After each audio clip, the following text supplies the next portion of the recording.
Hello and welcome to Books of Blood. My name is John, and today I've got another book review for you, and it is for Bad Apples 3. And this was sent to me once again by Corpus Press in exchange for an honest review.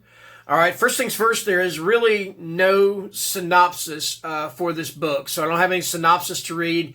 The only thing closely resembling a synopsis is at the very top of the front of the cover, or the front cover, that says 7 slices of Halloween horror. And that is exactly what you get with this. All right. So, there are 8 authors, and one of the stories is co-written.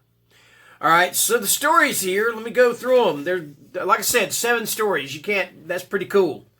The first one is Belle Souffrance by Adam and Evans Light. And that one is about a killer with a very unique weapon.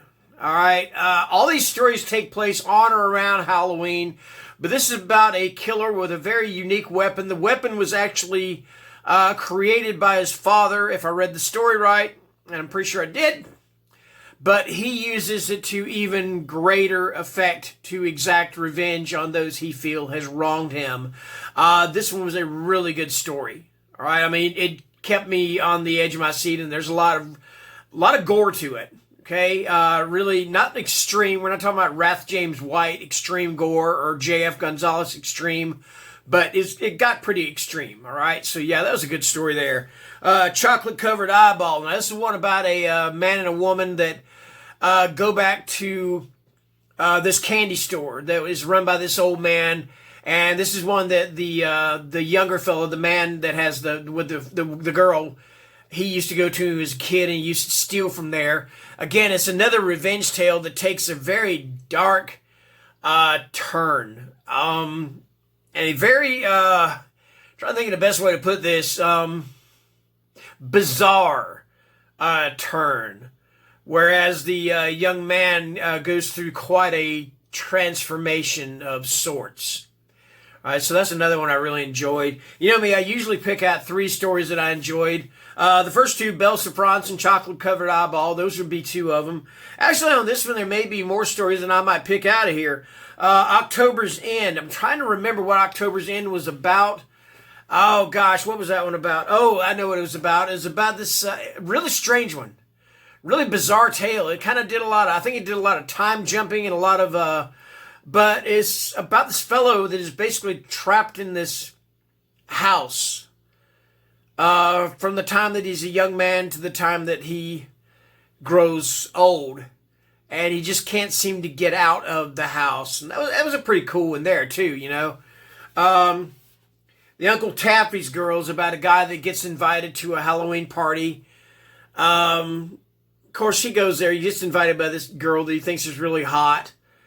And, of course, he's going there expecting to get, pardon my saying this, he's expecting to get laid, okay? It doesn't quite work out that way for him. But the funny part about it is not a spoiler, he seems kind of happy about the outcome. It's really weird. Yeah, that was a cool one. First of all, the Chocolate Covered Eyeball is by John McNee, and the October's End is by Craig Saunders. Excuse me. Sorry about that. I do not want to have to stop this video because I had a cough. I apologize for that, so bear with me. Thank you. Uncle Taffy's Girl is written by Gregor Zane, and I've heard a lot about Gregor Zane because of the Hanover Block and Son of Hanover Block. I have not read those yet. I apologize. I should have read those. I know I should have. Anyway, next up is Last Stop by Edward Lorne. Edward is one of our fellow booktubers, horror tubers, whatever you want to call him here on YouTube. And I admit, when I went into reading this story, I told myself, I said, I'm going to be a little more critical of his story because he's a fellow YouTuber. And I guarantee you, if Edward were reviewing one of my stories, if I ever wrote one, he would do the same thing to me. And I'd appreciate that. You know, I mean, I want honesty. I love this freaking story. I did, man. It's about this girl that you notice there's something really off about her, but she's going to a Halloween party that she wasn't necessarily invited to, but she's going to kind of insinuate herself into it. But she's on the bus on the way there, and all of a sudden this guy gets on the bus wearing a too tight pumpkin head mask And I don't mean pumpkin head like the monster from the movie. I'm talking about a pumpkin head like a pumpkin, And he tells her, he says, I'm going to kill 3 people tonight. And gets her completely involved in this. And man, this story just goes off the rails in such a good way. So yeah, this may be my favorite story in this book here.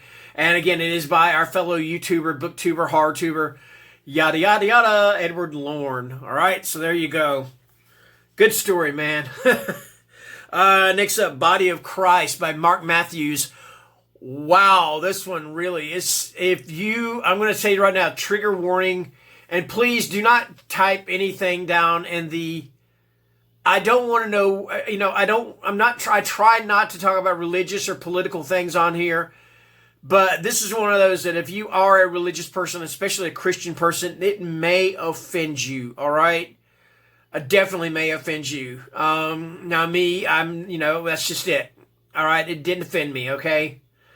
I just found it to be very bizarre. It's about this boy whose mother is religious, God dang it. Who is very overzealous as far as her religion. Doesn't want him celebrating Halloween. Says that her husband, his dad, that the reason he's crippled with a bad back is because he doesn't believe in God, things like that sort of thing. I said this story is very bizarre, all right? I don't want to go any further into it. All right, next one up, last one is Pulp. And this is by Jason Parent. Now this one is about a Halloween party. Or not necessarily a Halloween party. Well, yeah, you could say that, but it takes place out in this, out in the boondocks, in this field. There's a barn, there's a movie. They show a movie every night. But this time there's a killer, all right, on the loose. And he's picking off the teenagers that are at this party. And somehow or another, the Reaper gets involved. I won't say Grim Reaper because that's not what he necessarily is. He is just a Reaper. And this one uses just about every horror movie trope you can think of in telling its story. So, yeah, for that, and it was good. I liked it. Excuse me. Let me see here. And the ones I enjoyed the most, what were they? Chocolate-covered eyeball. That one for sure. Last Stop, Edward Lorne. Yes, definitely. That was probably my favorite. I'm going to say it was probably my favorite. And finally, Pulp by Jason Parent. Okay? Now, if you recall, the last video I did was a review for In Darkness Delight, Masters of Midnight. It was published by the same people as that published Bad Apples 3. Okay. I said with that one, there were 3 good stories in it, and then the rest of them just kind of flatlined. They just were like all average 3-star stories. That is not with this one. This one I enjoyed. I loved every story in this book, all right, in this collection. I'm giving this one 5 stars just for the sheer enjoyment of reading this one, all right? This is Halloween horror stories the way Halloween horror stories are supposed to be, all right? There's the emphasis on Halloween, there's the emphasis on scaring you, and the emphasis on being just a little bit weird.